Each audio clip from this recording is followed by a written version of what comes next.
हरिओम. लाओत्सेचा ताओबोध. योगदास श्री जय गणेश जोशी यांचे प्रवचन. प्रशासनाचा विरोधाभास भाग 2. सर्वजण काही बोलत असतात. लहान मूल त्यात सहभागी होऊ शकत नाही. ते कंटाळते आणि ते खूप मोठ्या आवाजात काही सांगायला सुरुवात करते, कारण त्याच्याकडे त्याला सर्वांचे लक्ष वेधून घ्यायचे असते. अशा वेळी त्याचे वडील त्या लहान मुलापेक्षाही मोठा आवाज करून त्याच्यावर खेकसतात. हळू बोल, केवढ्या मोठ्या आवाजात बोलतोस?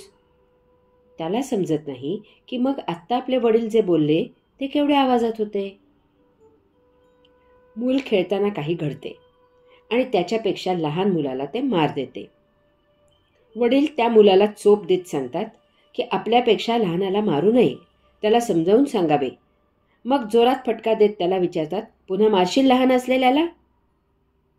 त्या मुलाला समजत नाही की आपल्यापेक्षा मोठे असलेले आपले वडील आपल्याला हे मारत मारत का सांगत आहेत.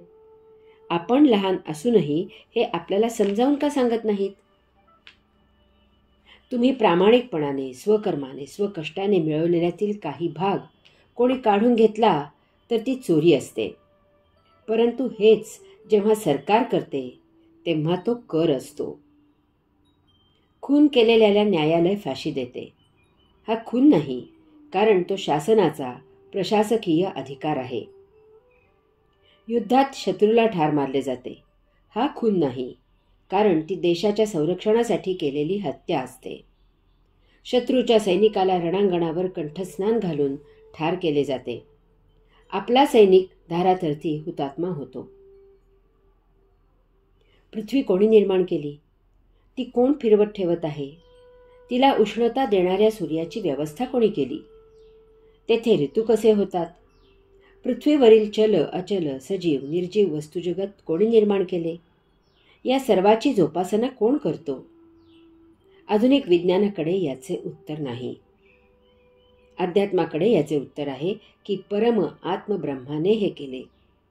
मग या पृथ्वीवर देश, प्रदेश, राज्य, जिल्हे, तालुके, गाव इत्यादीच्या हद्दी कोणी घातल्या?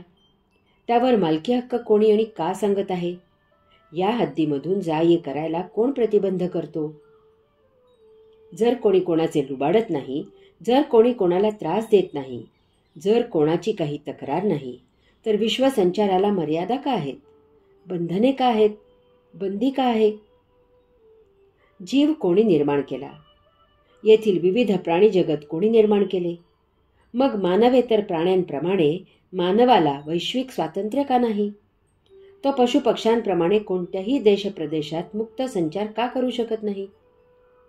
पशूंना कसलेही लेबल लावलेले नाही. पशुपक्षी मोकळे आहेत. मग मानवालाच तेवढे हिंदू, मुसलमान, ख्रिश्चन, बुद्ध इत्यादी लेबल कोणी लावले? मानवाला भाषा, वेश, संस्कार, सोपस्कार इत्यादींचे बंधन कोणी घातले? याचे कारण एकच की आम्ही परम आत्मब्रह्माचे प्रशासन ठोकरले आणि त्याच्या विरोधी मानवी प्रशासन स्थापिले आहे. प्रशासनाचा विरोधाभास भाग 3. प्रशासनाचा विरोधाभास आपल्याला आपल्याच आध्यात्मिक नित्य जीवनात धर्माच्या पाठीखाली पाहायला, अनुभवायला मिळतो. आम्ही भौतिक जीवनात जसे परम आत्मब्रह्माचे प्रशासन ठोकरले आणि त्याच्या विरोधी स्वतःचे प्रशासन स्थापित केले आहे, तसेच आम्ही अध्यात्मातही परम आत्मब्रह्माचे प्रशासन ठोकरले आहे आणि त्या जागी मानवी प्रशासन प्रस्थापित केले आहे. ते इतके पाय रोवून दृढ, ठाम, घट्ट प्रस्थापित झाले आहे, त्याचा इतका काही पगडा मनावर बसला आहे की यामधून बाहेर पडायला मानवाला अनेक पिढ्या वाट पाहावी लागेल. मंदिरात किंवा देवघरात मूर्ती स्थापन करून आम्ही स्वतःच्याच अंतःकरणातील अंशात्म्याला अगदी पार विसरून गेलो आहोत. आम्ही त्या मंदिरातील पुजाऱ्याला किंवा घरी बोलावलेल्या भटा भिक्षुकाला आमच्यासाठी मंत्र, तंत्र, जप, पूजा, अर्चा, रुद्र, महारुद्र अनेक धार्मिक विधी इत्यादी करायला सांगून आमच्या अंतःकरणात सतत अव्याहत सुरू असलेल्या अनाहत जपाला विसरून गेलो आहोत. देहाच्या सुखोपभोगापुढे आपण देह आहोत असा भाव निर्माण करून आम्ही अंतरात्म्याला पार विसरून गेलो आहोत. भटा भिक्षुकाकडून आयतीच मोक्षाची सोय होत असते अशा भ्रामक समजुतीने आम्ही स्वतःची स्वतः योग साधना आणि योग उपासना करायला विसरून गेलो आहोत. भौतिक सुखोपभोग देणाऱ्या मरणधर्मा असलेल्या या देहालाच सर्वस्व मानून आम्ही स्वतःची आत्मा, अंशात्मा, अंतरात्मा ही सत्य नित्य ओळख विसरून गेलो आहोत. एक अगदी साधी सरळ सोपी गोष्ट लक्षात घ्यायचे कष्ट आम्ही घेऊ इच्छित नाही. कोणीतरी जेवल्यावर आमचे पोट भरते का, की आमचे आम्हाला अन्नसेवन करावे लागते? कोणीतरी सुखोपभोग घेतल्यानंतर आमच्या देहाला सौख्य मिळते का, की आमचे आम्हालाच सुखोपभोग घ्यावे लागतात? कोणीतरी परदेशी फिरायला जाऊन मौज मजा करून आल्यावर आमचीही ती सहल होते का, की आमची आम्हालाच सहल करावी लागते? तसेच एखाद्या विशिष्ट देवदेवतेत किंवा एखाद्या विशिष्ट मठात किंवा आश्रमात किंवा एखाद्या विशिष्ट स्वामी महाराजात गुंतून आपण मुक्त होऊ का, की त्यासाठी आपल्याला स्वतःला योग साधना आणि योग उपासना करावी लागते? एखाद्या साक्षात्कारित योग्याजवळ राहून आपण कधीही स्वतः साक्षात्कारित होऊ शकत नाही.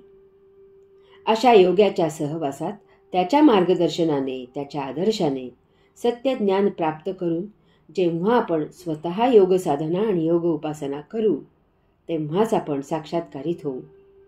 अन्यथा योग हा एक आभास असेल, फार तर अनुभव असेल, परंतु ती कधीही स्वानुभूती नसेल. यासाठी बाह्य भौतिक साधना आणि उपासना, इतरांनी केलेले विधी याचा त्याग करा. बंद करा हे थोतांड. स्वतःसाठी योग साधना, योग उपासना करा. ध्यान लावा, आत्मरत व्हा, स्वतः अनुभूती घ्या, साक्षात्कारित व्हा, मुक्त व्हा. हरि ओम.